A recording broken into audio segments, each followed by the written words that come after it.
Bem-vindos a mais um webinar promovido aqui pelo Mercado Eletrônico. Hoje o tema será de gestão de riscos da cadeia de suprimentos. Para isso nós trouxemos aqui o Eduardo Sanches, já nosso companheiro aí de outros webinars, né, que é um consultor especialista no tema de gestão de fornecedores, professor da FIA, que vai fazer a primeira parte da apresentação, trazendo um pouco daí da sua experiência.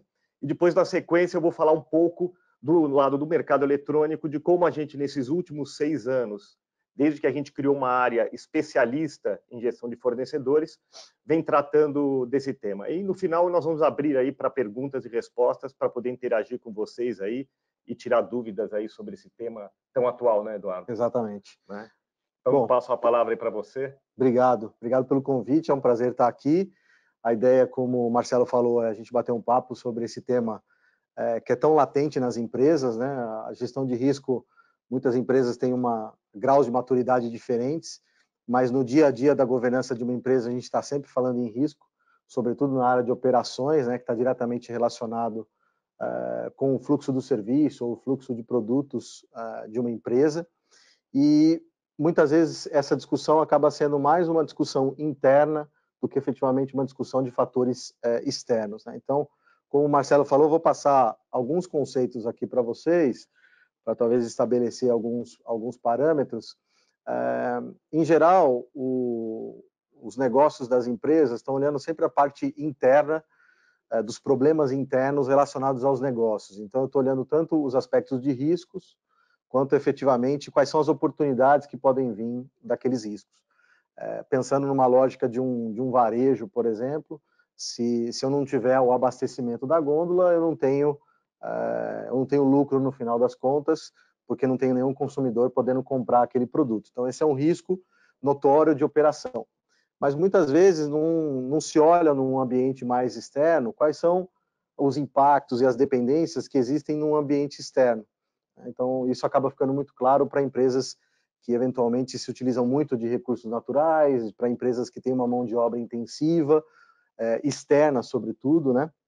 Então, eu sempre falo que a gestão de risco, ela tem um olhar sobre onde está a atenção da gestão da empresa.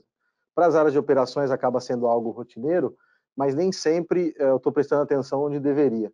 Até uma história rápida, eu estava com um diretor de supply de um varejista grande aqui no Brasil, e ele falou, a gente tem aqui nessa gôndola uma marca própria, que é muito significativa para a gente do ponto de vista de negócio, mas vez ou outra a gente tem rupturas e muito atrelado a mudanças de demanda, né? Ou seja, ele estava olhando um risco de abastecimento, mas uma perspectiva apenas de demanda. Não está errado, mas é uma perspectiva única, né? Então, aspectos de um dual sourcing, aspectos de quem estava produzindo aquele produto, ele conhecia, mas efetivamente não tinha um olhar um pouco mais ampliado em relação a outros aspectos que poderiam minimizar aquele desabastecimento. Porque, de fato, a estruturação de um processo de gestão de risco ele é mais complexo do que a gente imagina.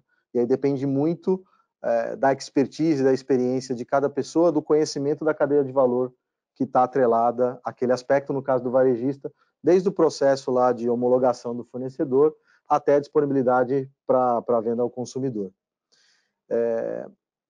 E como é que isso se traduz, né? Como eu comentei, em geral as empresas estão olhando o que eu chamo das internalidades, então os aspectos estão mais ali sob a minha gestão, dentro do meu quadro organizacional, mas se esquece as externalidades. E quando a gente fala de cadeia de suprimentos, esse gráfico que está mostrando aí, ele mostra que para a maior parte das indústrias do mundo, do mercado, os riscos estão muito mais do lado de fora, na supply chain, na cadeia de suprimentos, do que interno. Então, isso aumenta bastante a responsabilidade que a empresa tem no momento que ela ingressa fornecedores dentro da sua cadeia de valor, né? Ou hoje, como se fala, a rede de valor. Então, é uma responsabilidade porque, no final, eu até uso um outro exemplo, quando a gente está comprando alguma coisa, seja como consumidor ou seja como uma área de operações que está trazendo um serviço ou um produto para dentro do meu modelo de negócio, eu preciso sempre pensar de que aquela decisão ela está impactando algo muito fora da minha realidade do dia a dia, muitas vezes dentro de um escritório, dentro de uma fábrica. Então, aqui é um exemplo que pouca gente conhece, mas nós todos estamos dentro dessa cadeia de valor, com certeza, que são minas de estanho, onde se extrai um metal que é utilizado nos celulares que todos nós temos. Então, quando a gente compra um celular, nós estamos ativando uma cadeia de valor desse tipo, onde as pessoas estão fazendo a extração do estanho dessa forma.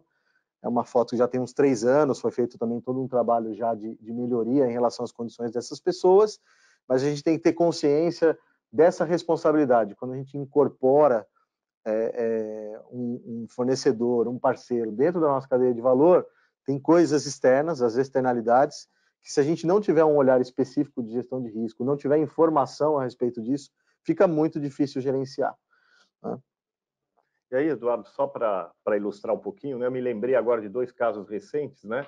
Um deles a queda do helicóptero lá do Boechat, e a gente acabou ficando sabendo que a empresa não tinha autorização para fazer táxi aéreo, só para fazer fotos aéreas, né? Fiquei imaginando, depois vi na mídia, que a responsável é uma empresa de eventos que talvez tenha contratado aquele helicóptero e não tenha pensado aí nas externalidades, nas consequências de contratar uma empresa que não era homologada para aquele tipo de serviço. Exatamente. E talvez agora vai ter que assumir uma responsabilidade muito grande, né? Exatamente. Lembrei também do caso daquele hipermercado no Rio de Janeiro, que acabou um funcionário sufocando uma pessoa que estava lá dentro, e depois descobriu que aquele funcionário não poderia estar prestando aquele tipo de serviço porque ele tinha algum tipo de antecedentes criminais, né? Exatamente. Então, quer dizer, o grau de responsabilidade que as empresas têm no momento da contratação é muito grande e tem que olhar para todas essas questões, né? Exatamente. E os exemplos que você deu são interessantes, porque muitas vezes a preocupação é muito mais no documental,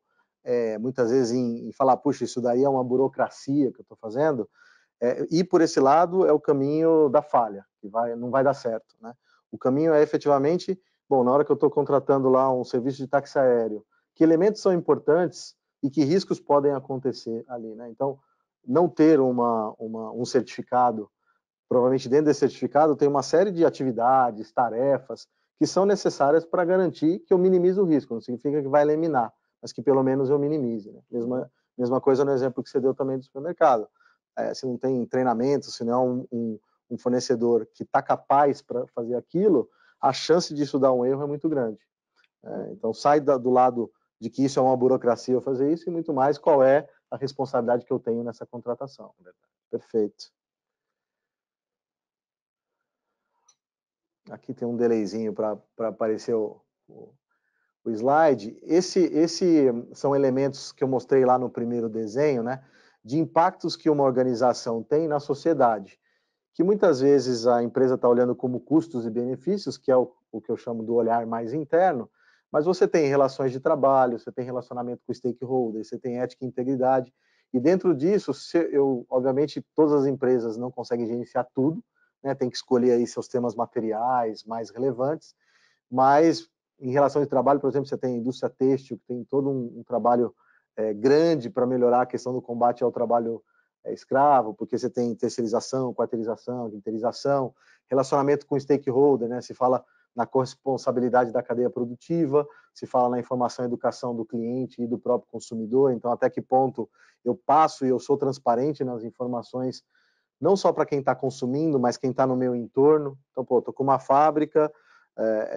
numa determinada cidade, quais são os impactos daquela fábrica, qual a minha relação de transparência com aqueles stakeholders, qual a minha relação com os meus fornecedores, qual é o grau de transparência que eu tenho na questão de ética e integridade, então como é que estão meus processos de concorrência, como é que eu estou promovendo a diversidade interna de colaboradores, mas também de fornecedores, como é que eu estou sendo transparente num processo de aquisição. Então, são todos elementos que muitas vezes a empresa está muito mais olhando sob o ponto de vista de, puxa, isso vai me gerar custo, ou, nossa, qual benefício eu posso atrelar, e está esquecendo um elemento importante que existem riscos atrelados a isso, né? E esses riscos, potencialmente, podem causar um impacto muito grande na operação da empresa. E eu gosto de dizer, né, que a variável risco, ela é o primeiro passo para você efetivamente evoluir numa gestão, para ter uma gestão mais ampliada. Então, quando eu falo de riscos regulatórios, reputacionais ou operacionais, que foi o que a gente bastante comentou aqui, eles estão ligados à responsabilidade. Então, é o quanto a empresa assume a sua responsabilidade, não como empresa, mas como uma organização que está dentro de uma sociedade, né? Isso pode evoluir para o que a gente até já discutiu aqui num outro webinar, para um elemento mais de sustentabilidade, de ser uma empresa mais sustentável, que de fato está preocupada com os riscos e impactos sociais e ambientais da operação, que já gera um grau de diferenciação cada vez mais, né? A gente tem um consumidor, um cidadão cada vez mais consciente, que não se dissocia dos colaboradores, não se dissocia dos fornecedores, e que efetivamente estão cobrando cada vez mais essa não só a perspectiva da responsabilidade, porque isso não tem mais negociação, toda a sociedade enxerga a empresa responsável pela sua cadeia de valor, mas como é que ela pode gerar algum tipo de diferenciação, até mesmo em situações de crise, né? A gente estava conversando aqui no almoço antes de vir sobre empresas que enfrentaram crise, e eu acho que no Brasil existe uma cultura de dificuldade de ser transparente em momentos de crise, né? Acho que a gente parece que não aceita muitos erros, então tenta se esquivar, não, veja bem, isso daqui, era um fornecedor que eu contratei, mas ele tinha que ser responsável por isso. Obviamente, cada um tem sua responsabilidade no elo, mas a máxima de que responsabilidade não se delega, ela é muito importante. Então, eu não posso deixar essa responsabilidade para o meu fornecedor, eu tenho que garantir que a minha cadeia inteira está respondendo ao que a sociedade está esperando do meu comportamento empresarial, né? E aí vem uma questão de coerência. Então, de repente, eu estou lá falando das minhas políticas, dos meus processos internos, só que no momento que eu tenho uma crise, eu me exponho numa situação que não é uma situação agradável, e aí você vê muita incoerência entre o que está escrito na parede e o que é feito na prática. Então, acho que é importante sempre pensar nisso. E muitas empresas que enfrentaram crise de uma forma robusta, porque já tinham processos mais estruturados, eventualmente, claro, tem um impacto ali na imagem pontual inicial, mas logo depois tem uma perspectiva do consumidor dizer, puxa, legal, teve uma tratativa interessante. Eu lembro no caso, já faz mais ou menos uns 6 ou 8 anos, na época eu nem tinha filho, então não era algo tão relevante, mas a Mattel, que é uma empresa, isso é público, então não tem problema eu falar o nome da empresa, ela fez um recall de vários brinquedos que tinham a tinta carregada de metal pesado, né?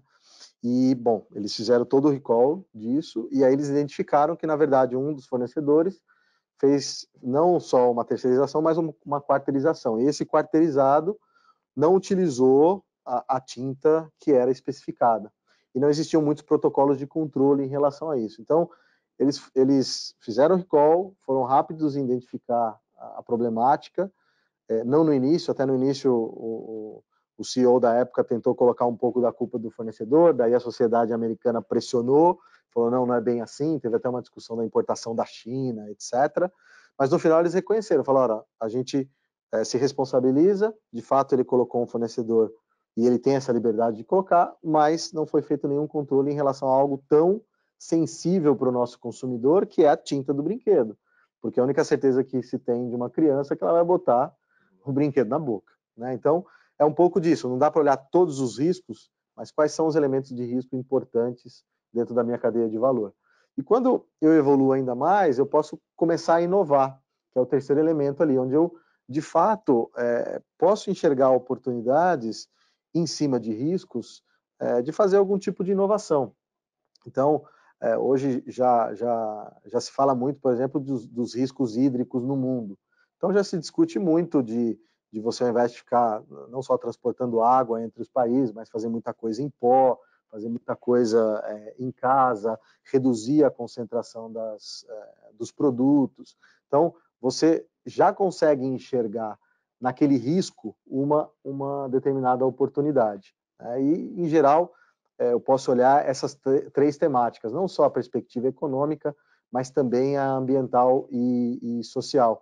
Até no webinar, no último webinar que a gente comentou, eu citei o exemplo da 3M, que desenvolveu tecnologia para checagem de tubulação de água nos Estados Unidos, que tinha um desperdício absurdo, mas que era muito caro fazer a manutenção, porque tinha que abrir grandes valas nas ruas, e, enfim, entre os estados americanos, para conseguir enxergar um vazamento. Eles criaram um robozinho, que você faz uma perfuração só, mais ou menos como funciona o stent no ser humano, né? Ele identifica onde está essa perfuração, e ali dentro tem um produto da 3M que tampa esse buraco. Então, ou seja, numa problemática, em algo que efetivamente é um risco, nesse caso, para as empresas de água, né, de tratamento de água, foi feita uma inovação relevante. Então, acho que esse modelo é um modelo importante para a gente não ficar só preso no risco e, sobretudo, não ficar preso só na questão burocrática, mas, sobretudo, de que esse risco pode ser uma inovação futura. É interessante nisso que você está falando, porque a gente percebe, né, para a gente atingir esses objetivos, não basta a iniciativa da empresa com relação aos seus fornecedores numa via única, né? Exatamente. Você precisa criar um processo colaborativo, né? Isso porque mesmo. essa inovação vem muitas vezes do fornecedor, né? Exatamente. Que tem ideia e que propõe ao seu cliente melhorias de processos e inovações que trazem ganhos para a cadeia toda. Exatamente. Porque eu acho que há 10, 15 anos atrás nós tínhamos uma lógica extremamente linear, que é isso que você está falando, né? Então, uma via de uma mão. Hoje a gente tudo é em rede, então muita gente fala de ecossistema de valor, muitas vezes a gente fala de sistema vivo, no caso da supply chain. Então, não dá para ter mais uma perspectiva de fornecedor-cliente. É, de fato, uma questão de parceria. Você tem muitos modelos de negócio onde, na verdade, hoje você já não enxerga quem é fornecedor, quem é varejo, porque perante o consumidor final, por exemplo, você pode comprar muito produto de bem de consumo direto da indústria hoje pela internet. E não precisa necessariamente ir numa loja física. Então, quem que é o varejo aí na história? Ninguém mais é o varejo. Quem que é a indústria? O varejo tem a marca própria. Então, a gente já vive um tecido de cadeia de abastecimento onde, primeiro, se eu pensar sozinho, eu não vou inovar. Se eu ficar na perspectiva linear, pode ser até que meu fornecedor escolha um outro preferencial. Já tem muitos estudos dizendo que essa preferência traz diferenciais competitivos, porque se eu tenho uma relação de fornecimento, vamos dizer assim, equilibrada, no momento de sobressalto de demanda, por exemplo, pensando numa indústria, eu posso dar preferência para você de fornecimento, posso te apresentar uma inovação, como foi esse caso da 3M em primeira mão. Tudo isso são diferenciais competitivos, são muito difíceis de eu tangibilizar monetariamente, calculando um valor presente líquido, mas que certamente tem um impacto absurdo em modelos de negócio de sucesso, né? Que eu acho que cada vez mais vai ser uma exigência dentro do mercado.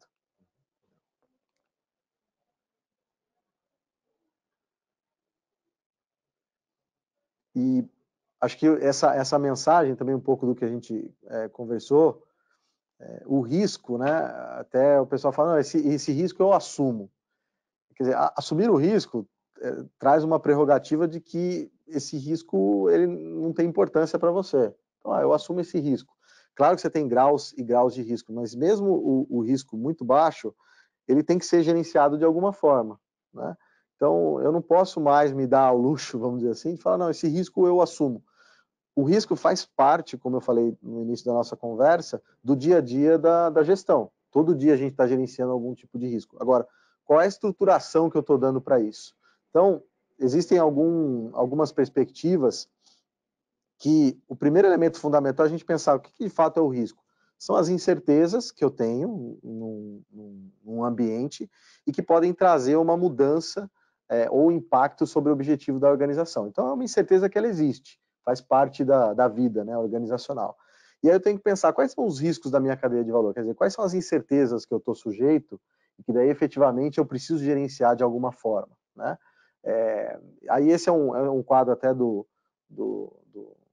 Conselho de Supply Chain, de Risco de Supply Chain, né, o Conselho americano, mas acho que em grandes linhas eu preciso me estruturar para entender. Bom, primeiro, eu preciso pensar na comunicação, tanto interna quanto externa, dos meus riscos. Eu preciso saber identificar, saber analisar, saber avaliar e saber, sobretudo, qual é o tratamento que eu estou dando. Para quando ele eventualmente acontecer, eu não ser pego de surpresa, porque daí eu não tenho tempo para pensar.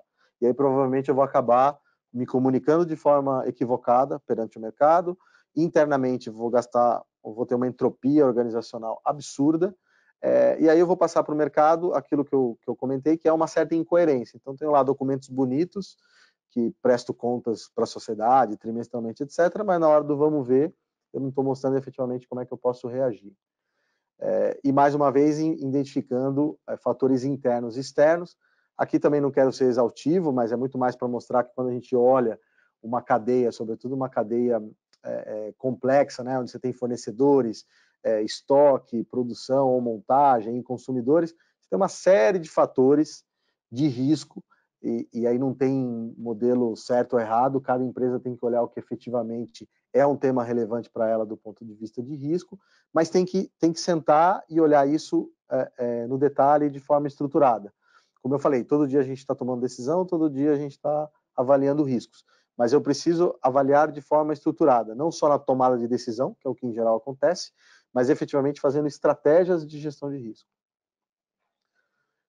E avaliando, esse é um quadro clássico aí, né? Então eu tenho no eixo Y aí a probabilidade de acontecer um risco e qual é a consequência para o meu negócio. Então, quanto mais vermelho, né, mais crítico, mais atenção eu preciso dar para isso. Então, mais ações de eliminação, mitigação, ou seja, de gestão desse risco eu preciso ter. E se a gente perceber ali, quando o risco tem uma consequência crítica para o meu negócio, ele já é relevante por si só. Então, mesmo que a probabilidade dele acontecer seja muito e muito pequena, eu não posso ignorá-lo. E eu acho que na nossa cultura brasileira, talvez um pouco otimista, isso muitas vezes acontece. Então, eu sou otimista em tudo, acabo não gerenciando algo que tem um impacto gigantesco para o meu negócio. E para já caminhar aí para poder passar a palavra para o Marcelo e depois a gente ter a oportunidade de conversar, a ideia do bate-papo, a gente já conectou aqui falando um pouquinho de risco e crise, porque a crise, efetivamente, o risco aconteceu, ele, enfim, não é só iminente, e o comportamento empresarial é muito confrontado nessa hora. Quem está bem estruturado, claro, vai ter um impacto da crise, mas vai resolver bem. E é o que eu chamo de coerência e transparência. Eu acho que as empresas precisam ter essa coerência de efetivamente gerir os seus riscos e ser transparente dizendo, olha, eles existiam, a gente gerenciava dessa forma, erramos nisso, estamos corrigindo e vamos também pagar pelos erros que a gente teve, caso seja alguma coisa efetivamente que gerou impacto para a sociedade. Acho também a questão desse comportamento de não se esquivar da responsabilidade que a gente tanto falou, é muito importante nesse aspecto de risco e crise, e que a gente tem vivido aí em vários momentos da vida, vamos dizer, da vida recente aí brasileira, E para fechar, eu não entrei tanto nos detalhes, que acho que a ideia é a gente depois bater um papo, mas por que é importante a gestão de risco de uma forma estruturada? A gente deu alguns exemplos, mas efetivamente ela cria e blinda valor, então eu efetivamente consigo proteger aquele legado que eu já construí, com coerência, obviamente. Ela tem que fazer parte dos processos organizacionais, obviamente tem empresas que têm áreas de gestão de risco, mas risco é o dia a dia, a gente está sempre gerenciando risco.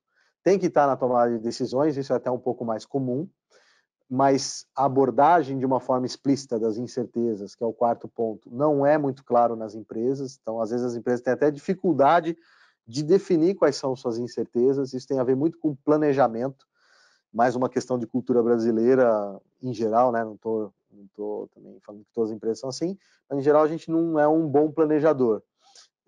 E aqui é uma atividade de planejamento. Então, efetivamente, conhecer e explicitar as minhas incertezas. E estruturar como um bom processo. Tenho que planejar, tenho que executar e tenho que controlar.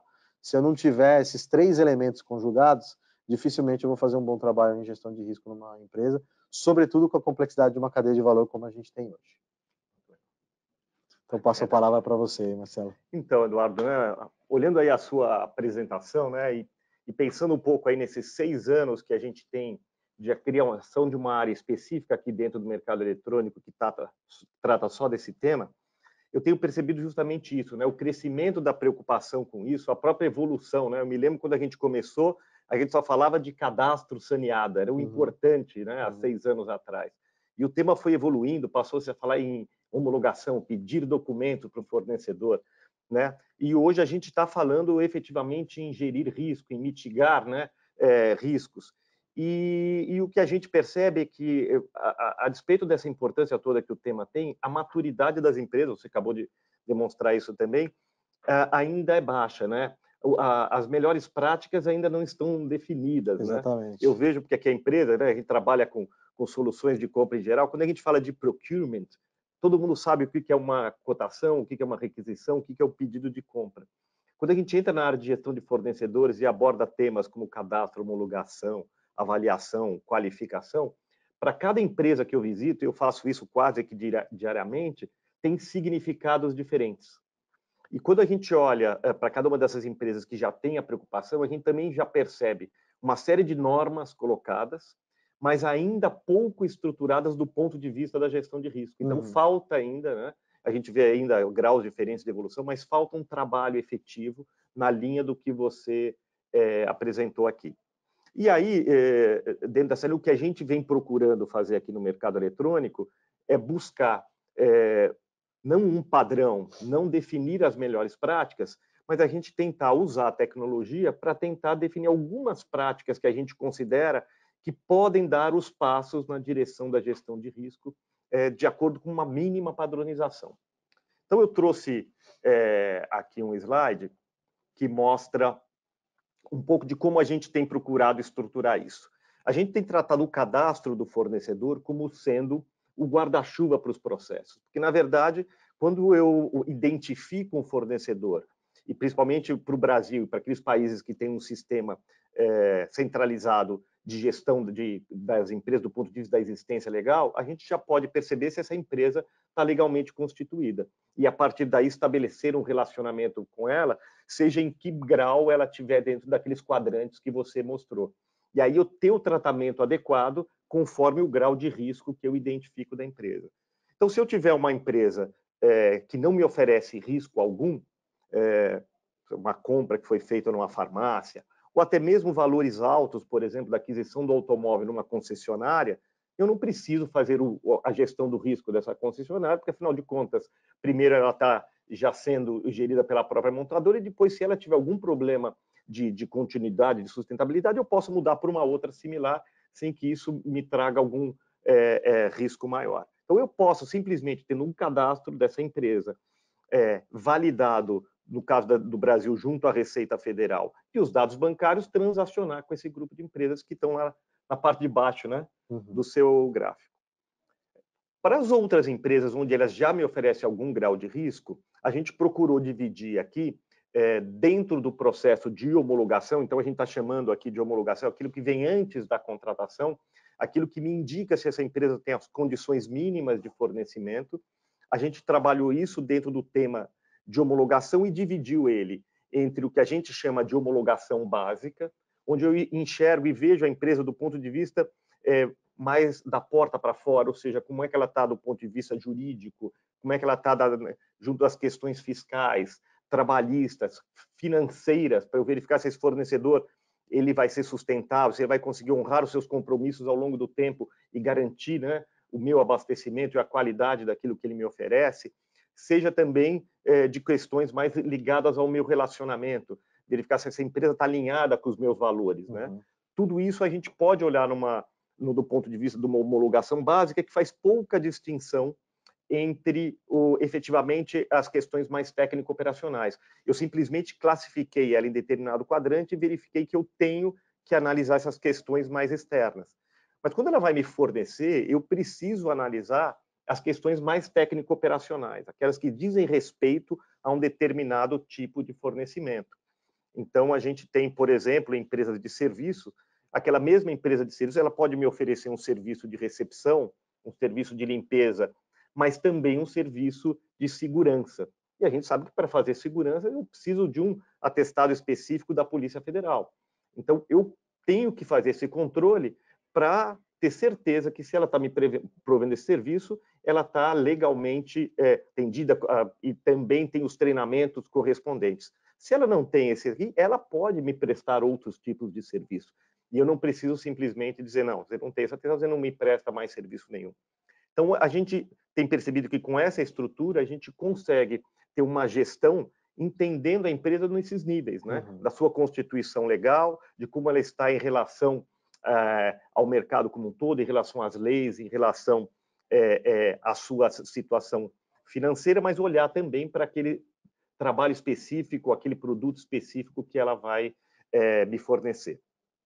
Bom, uma vez que eu tenho essa empresa homologada, ou seja, ela tem as condições mínimas de fornecimento, ela começa a me prestar o serviço, eu preciso, então, acompanhar a sua performance. E aí a gente trata isso sobre as funcionalidades de avaliação de fornecedor. Então, a gente consegue, através não só de questionários submetidos aos demandantes do serviço, aos gestores de contratos, aos requisitantes, mas também, eu vou mostrar aqui alguns exemplos, olhando outros parâmetros mais quantitativos, mais em relação à performance desse fornecedor, avaliar se ele está conseguindo performar dentro dos níveis que eu espero, né? E, eventualmente, montar um plano de ação. A gente vai ver alguns exemplos aqui, uns cases que a gente tem, onde a gente cria essa via de mão dupla, que a gente falou há pouco aqui, permitindo com que o fornecedor traga também as suas inovações para a empresa. Eu preciso ter um canal para isso, né? E nada melhor do que eu ter um processo atrelado à tecnologia, onde eu possa sistematicamente estar recebendo essas informações. Então, o processo de avaliação permite isso. Uma outra questão muito importante que a gente vem vendo vamos dizer, a demanda crescente para isso é em relação à gestão daquelas empresas que têm mão de obra alocada dentro da nossa. Então, seja do ponto de vista de mobilização das pessoas que vão trabalhar dentro do ambiente do contratante, seja do ponto de vista das questões do pagamento que é feito para essas pessoas, né, para minimizar as questões de corresponsabilidade trabalhista, passa a ser muito importante que a gente tenha um controle das informações da empresa, tanto no nível de documentação de saúde e segurança, quanto também na assertividade do pagamento aos seus funcionários, para não gerar nenhum risco de corresponsabilidade. Então, a gente tem visto muita demanda para isso e a gente tratou isso numa prática específica que permite esse controle efetivo. Para além disso, a gente tem percebido também uma necessidade grande de ir além da questão documental, da questão da gestão da informação baseada simplesmente em informações que eu recebo. Mas você mesmo citou exemplos, né, que mais do que, de repente, ter aqui um determinado documento, uma ISO 14000, talvez seja importante ir lá no fornecedor e verificar os efluentes dele, se estão sendo despejados da forma correta. E aí a gente criou um módulo para permitir que sejam feitas auditorias e que essa informação flua para dentro da empresa e que ela possa compor aí dentro desse guarda-chuva com a avaliação do fornecedor, com o seu processo de homologação, de forma que eu possa fechar, então, esse ciclo de gestão de risco dentro das perspectivas que você mostrou, né? E faz todo sentido para mim, né, a questão das inspeções fechar o ciclo, exatamente pelo aspecto que você falou. A informação você vai receber, mas efetivamente você tem que entender algumas práticas, né? O que acontece na realidade. Porque a máxima do papel aceita tudo, para alguns aspectos ela é extremamente relevante. E se o risco é muito grande para a minha empresa, eu tenho que, de fato, estar próximo, né? Estar próximo dessa inspeção, como você colocou aqui. Agora a gente vê, né? Apesar da gente desenhar isso mostrando algumas práticas pré-definidas, ainda essa falta de maturidade faz com que a gente precise ser muito flexível na hora que a gente vai implementar para os clientes. Então, hoje a gente percebe que cada projeto tem as suas especificidades, e aí a importância de um trabalho como o seu para ajudar as empresas a buscar práticas que na verdade, tragam os benefícios esperados e não sejam simplesmente pro forma, né? Sem dúvida. Legal. E aí, para a gente poder passar depois para as perguntas e respostas, eu vou mostrar aqui. Está um pouco lento, eu acho que está passando direto. Deixa eu voltar aqui nos slides. É o delayzinho do... Eu queria mostrar um passador. case. Ele está passando. Interessante, esse aqui é um case que a gente tem com a Energias de Portugal, de um sistema de avaliação de fornecedores, onde eles olham diversos aspectos, né? Então, vai desde a questão da performance do fornecedor, olhando para questões de qualidade, cumprimento dos prazos, né? Até questões aí entram de saúde e segurança, ver se ele está respeitando as normas, questões de sustentabilidade, também não só, a gente fala muito de sustentabilidade ambiental, mas a sustentabilidade financeira, muito importante, mas está ali embaixo, com 10% de peso, a questão da inovação. Então, as empresas, os fornecedores de EDP que provêm inovações, melhorias de processo, também são computados esse item dentro da sua avaliação. É interessante, a gente tem outros clientes que usam isso, inclusive para um evento anual, onde traz os fornecedores e premiam as melhores inovações. Então, a gente vê empresas que já estão à frente, dando importância para esse tema, né? Sem dúvida. Todo. E as outras questões aí relacionadas a compliance, tudo isso você pode dar pesos, né, específicos aí e gerar um indicador onde ele sai o que a gente chama do índice de desempenho do fornecedor, e você pode calibrar. Se ele não atingir determinada nota, você criar um plano de ação junto a esse fornecedor, com uma interação, entendendo como é que a IDP pode ajudá-lo, inclusive, a trabalhar em algum desses quadrantes aqui e melhorar a sua performance, né? Então, é muito interessante porque realmente é um exemplo aí de colaboração que aí permite evoluir junto com o fornecedor, né? E você aumenta o grau de transparência que você tem da cadeia, né? O entendimento de como funciona os seus fornecedores, porque muitas vezes você está ali, enfim, com os trabalhos mais internos, com as internalidades, e você desconhece a realidade do fornecedor. E acho que ter os números, né, ter os indicadores, ajuda também a fazer comparações entre categorias,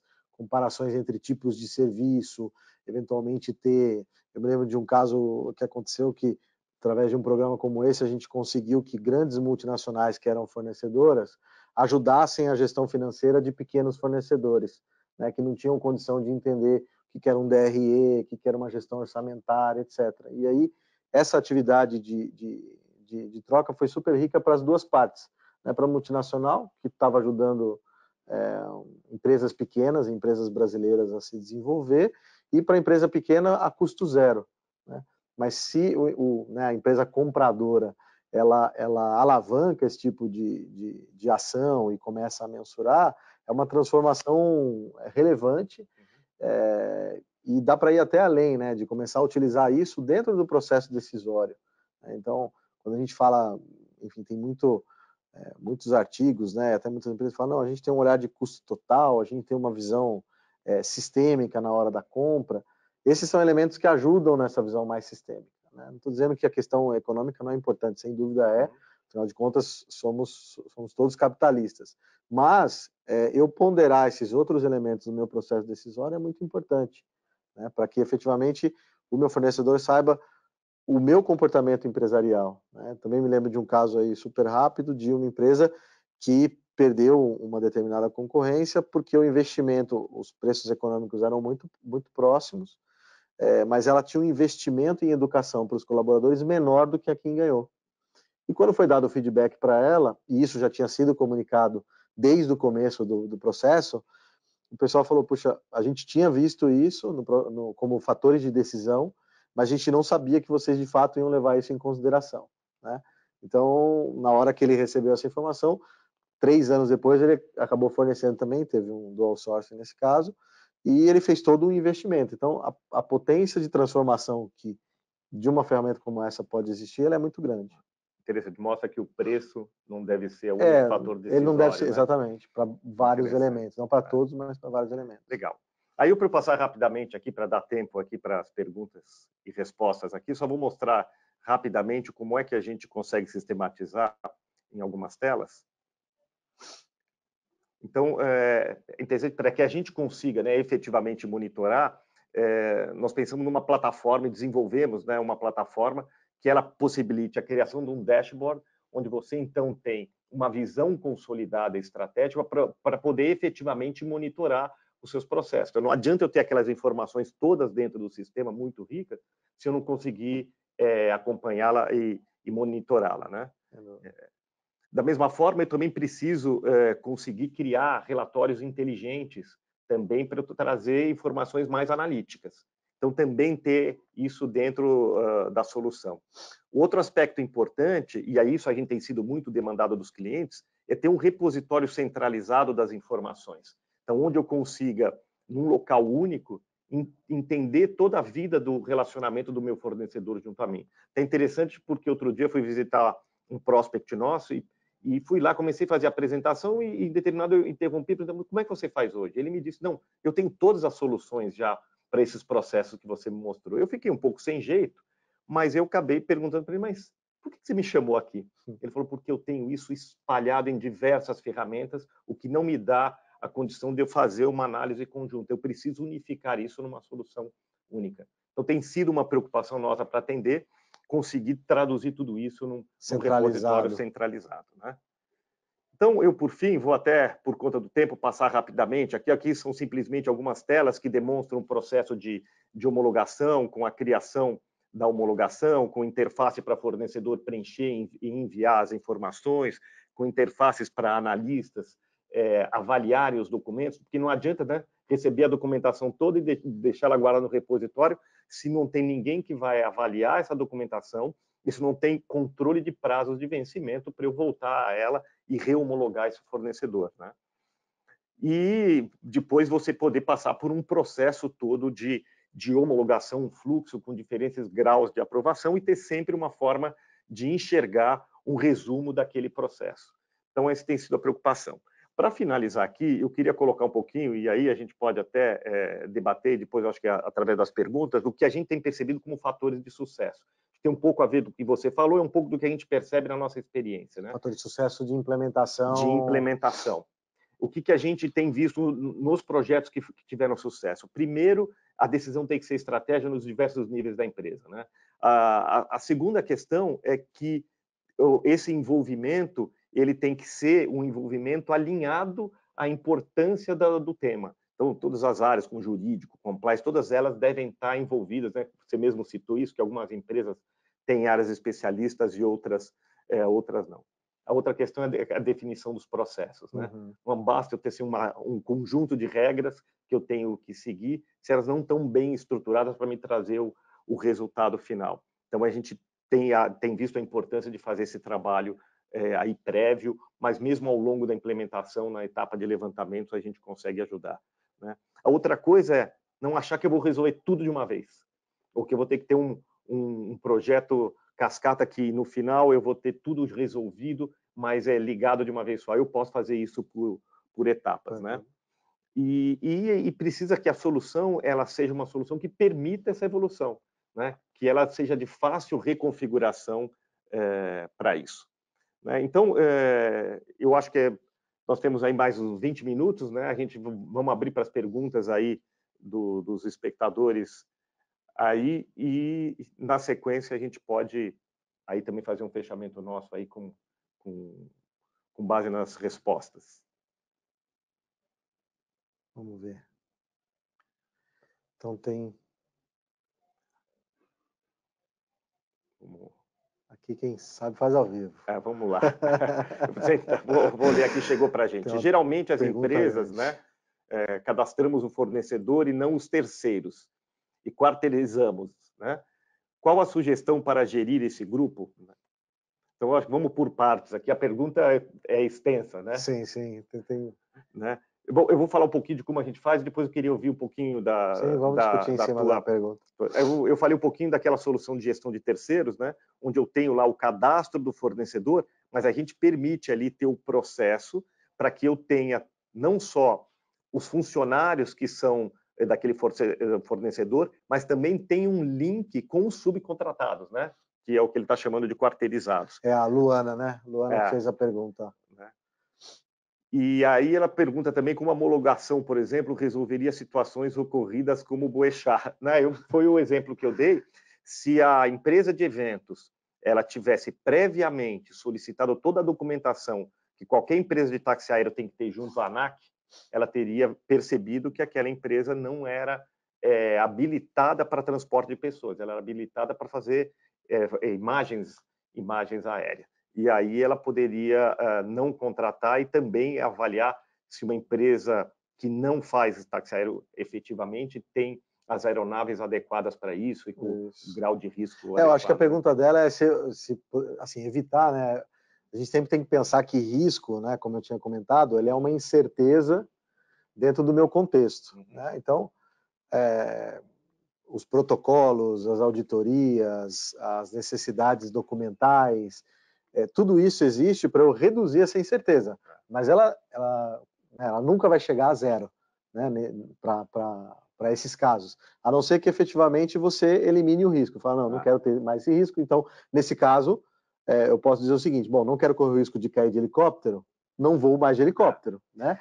Mas ao voar de helicóptero, eu preciso gerenciar o risco de ter um helicóptero, porque sempre tem essa incerteza que, se acontecer qualquer coisa, ele pode cair, mas... É que, na verdade, nós estamos falando de dois riscos, né? Um é o risco do acidente, que esse é ele talvez tem que imponderável. ser ponderado sobre outra ótica, né? Isso. Que talvez a agência de eventos ela não vai controlar a manutenção dos helicópteros que ela contrata, mas por outro lado ela se protege da responsabilidade Sim. que com certeza ela vai ter no evento, né? Porque ela estava protegida. Nós tivemos um outro cliente nosso que tem o sistema de gestão de terceiros e teve com um dos funcionários terceirizados um acidente fatal numa das obras dessa empresa. E graças a ter toda a documentação de saúde e segurança desse funcionário, apesar da tragédia, ninguém nega isso, mas a empresa se protegeu contra uma corresponsabilidade nesse aspecto. Então, quando eu disse o risco, não era o risco de evitar o acidente, sim, mas um risco de ser corresponsável. E é lógico que, na medida em que eu tenho e escolho empresas que são habilitadas, o risco de você ele reduz do acidente você também vai reduzir. Exatamente. E acho que o mais importante, acontecendo isso, você falou da blindagem, e eu gosto de ir além, quer dizer, tudo bem, estou protegido, mas o que eu poderia ter feito melhor para que não acontecesse, para eu ter uma aprendizagem contínua, e sobretudo, tá bom, acontecido, o que eu posso fazer para minimizar os impactos dele ter acontecido, né? Então, não somente ficar num perfil mais protecionista, mas ter um perfil mais proativo, dizer, olha, eu estava tudo ok, então legal, fiz a parte 1. Segunda, eu me preocupo com o que aconteceu e vou tentar melhorar para que isso não volte a acontecer. E terceiro, vou cuidar assim, assim, assado, porque o que aconteceu não deveria ter acontecido.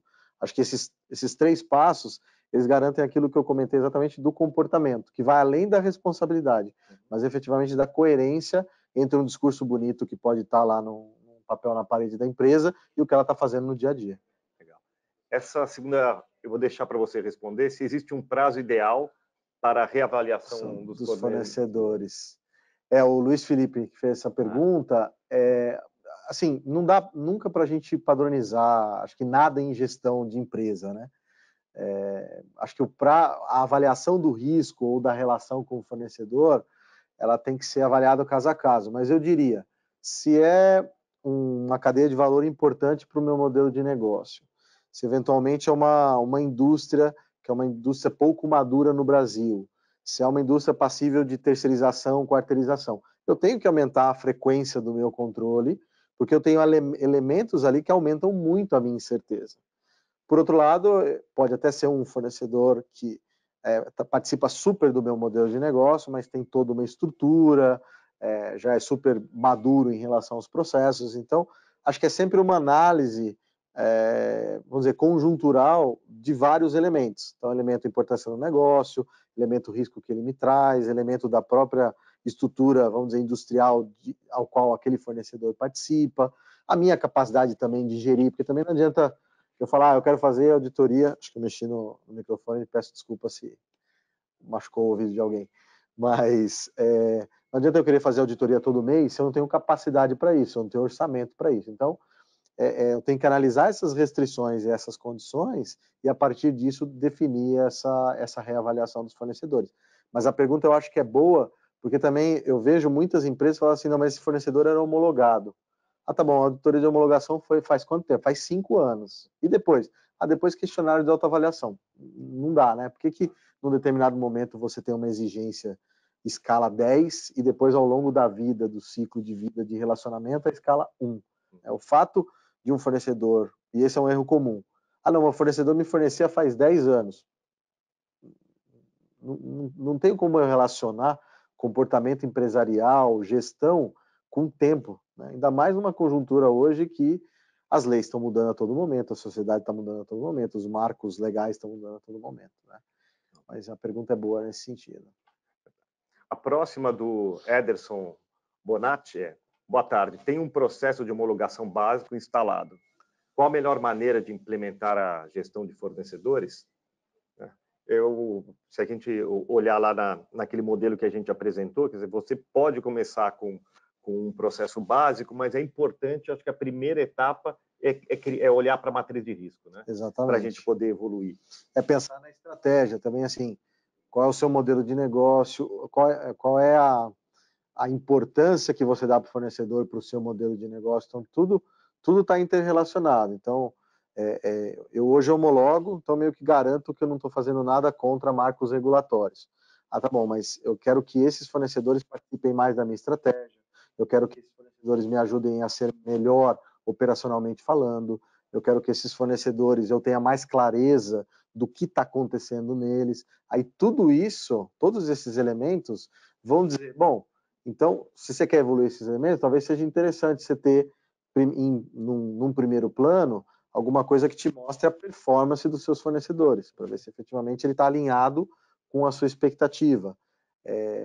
Auditorias que hoje não são realizadas, precisam passar a serem realizadas, porque daí eu não estou vendo só o papel, mas estou vendo a prática da gestão. Então, acho que é olhar para esses elementos, dessas variáveis, e aí construir a gestão de fornecedor específica para aquela empresa. Como a gente falou, não tem padrão, né? Tem que olhar um pouco da estratégia e do modelo de negócio de cada empresa. Legal. Eu acho que isso tem um pouco a ver com a pergunta do Isaac, né? Perguntando aqui qual a melhor prática para avaliar os documentos dos fornecedores, né? Visto que existem aí certidões negativas de débitos, etc., que vencem no curto prazo, né? Aí eu acho que é essa questão mesmo, você avaliando o risco, você vai verificar o quanto, né, você tem que revisitar isso, ou se de repente ele é tão crítico que eu tenho que, a cada vencimento de uma certidão, eu tenho que mantê-la atualizada. E o sistema, na verdade, ele é parametrizado para atender essa exigência, não é o sistema por si só que resolve, são as regras que você vai pôr de acordo com o risco que você verifica. Mas eu diria que muitos desses documentos hoje podem ser, inclusive, de captação automática, por meio de robôs, o que permite você verificar em tempo real, né, a situação do fornecedor junto a determinado órgão, né, na frequência que você exigir, sem que necessite de uma intervenção humana. Intervenção humana. A pergunta do Davi Galvão, com a nova lei de terceirização, a corresponsabilidade mudou. Até onde eu sei, não sou especialista em lei de terceirização, talvez eu possa falar um pouco, mas até onde eu sei, o que a nova lei de terceirização possibilitou é você ampliar o leque de terceirizações possíveis, inclusive chegando ao core business da empresa.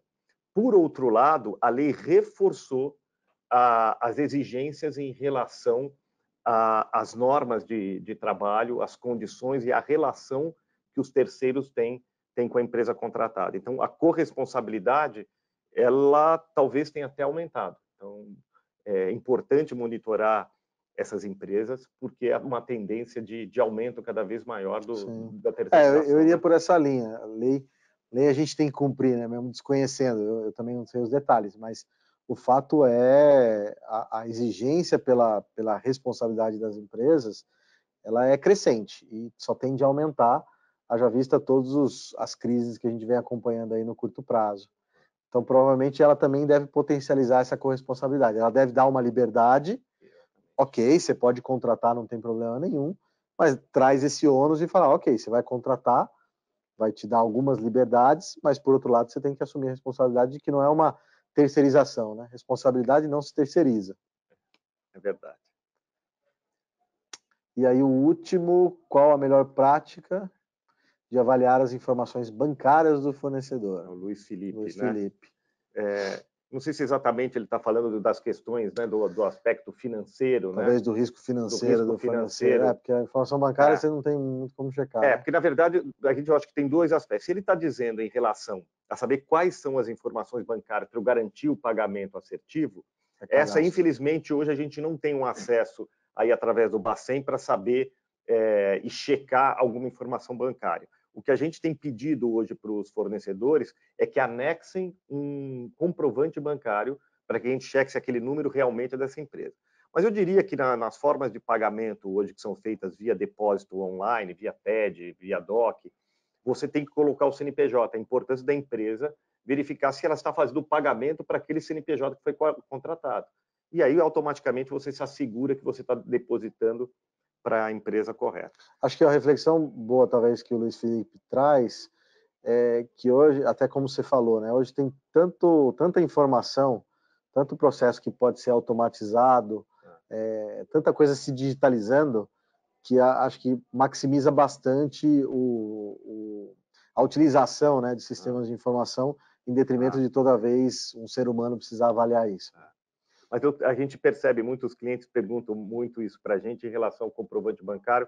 Eu imagino que seja uma dor das empresas, essa preocupação de fazer o depósito para a pessoa correta, não fazer, às vezes, para uma pessoa que, por uma vontade lá de desvio de dinheiro, alguma coisa, passa um dado bancário incorreto, né? Mas eu diria que hoje o CPF e CNPJ são a melhor maneira de você garantir que está fazendo um depósito para a entidade correta, né?